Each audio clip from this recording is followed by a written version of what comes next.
안녕하세요.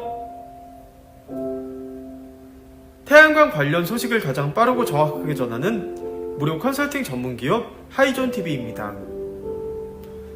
지난 2016년 전 세계 각국은 파리 기후 협약을 맺고 온실가스 감축에 전격 합의하였습니다.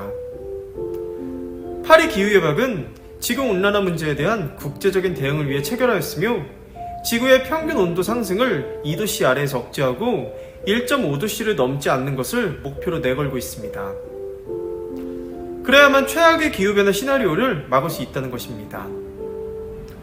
이에 따라 지난 정부에서는 아리백 계획 등을 통해 재생에너지 발전량 비중을 2030년까지 20%로 높이겠다고 발표했고, 우리나라에도 본격적으로 태양광이나 풍력 등 신재생 발전 시설이 들어서게 되었습니다.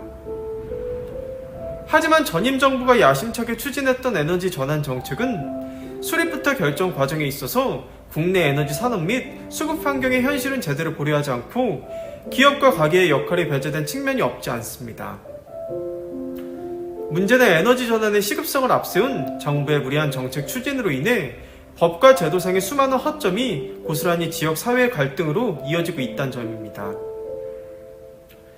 대표적으로 태양광 발전 사업 인허가 과정에서 주민의 동의를 거쳐야 하는 주민 설명회는 필수가 아닌 권고 사항입니다.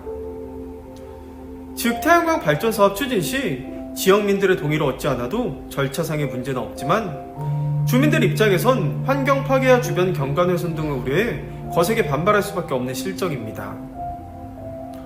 또한 지역 주민이 참여하는 방식에 주민 참여형 사업 모델이 딱히 없다는 것도 큰 문제입니다. 실제 공익법률센터의 농본이 지난 2022년 발간한 자료에 따르면 전체 상업용 태양광 시설 중 89%가 농촌 지역에 설치되어 있지만 2016년부터 2020년까지 설치된 농촌 지역의 태양광 시설 중 농업인이 직접 참여한 태양광은 채 1%도 되질 않습니다. 이는 즉 땅을 소유하고 있으나 농사를 짓지 않는 외지인들에게만 발전 사업의 혜택이 돌아간다는 의미입니다.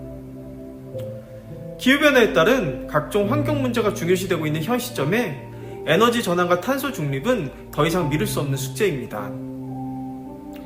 다만 태양광 발전 사업으로 인한 갈등은 예방적 접근이 무엇보다 중요한 만큼 지역민들로 인한 갈등을 야기시키는 요인들에 대해선 사전심의나 사후 검증, 관리 감독 강화 등 관리 체계의 점검 노력과 제도 개선이 시급합니다. 이와 더불어 주민 수용성을 높일 수 있도록 주민 참여를 우선순위에 두고 태양광 발전 사업의 수익을 보장하는 최소한의 제도적 장치 역시 필요한 시점입니다. 더 이상 어느 하나의 목표를 이루기 위해 누군가의 희생과 피해를 강요하는 방식이 아닌 조화를 이루어 사회 전체의 공익을 추구하면서도 개인의 권리까지 존중받을 수 있는 일관성 있는 조치와 노력을 요하며 공정하고 정의로운 에너지 전환을 위한 지자체의 역할 또한 그 어느 때보다 절실하게 요구되는 때입니다. 지금까지 영상이 도움이 되셨다면 구독과 좋아요, 알림 설정, 선한 격려와 응원의 댓글까지 꼭 부탁드리겠습니다. 구독과 좋아요는 영상 제작에 큰 힘이 됩니다. 그럼 다음 시간에 더 좋은 정보로 다시 찾아뵙겠습니다. 감사합니다.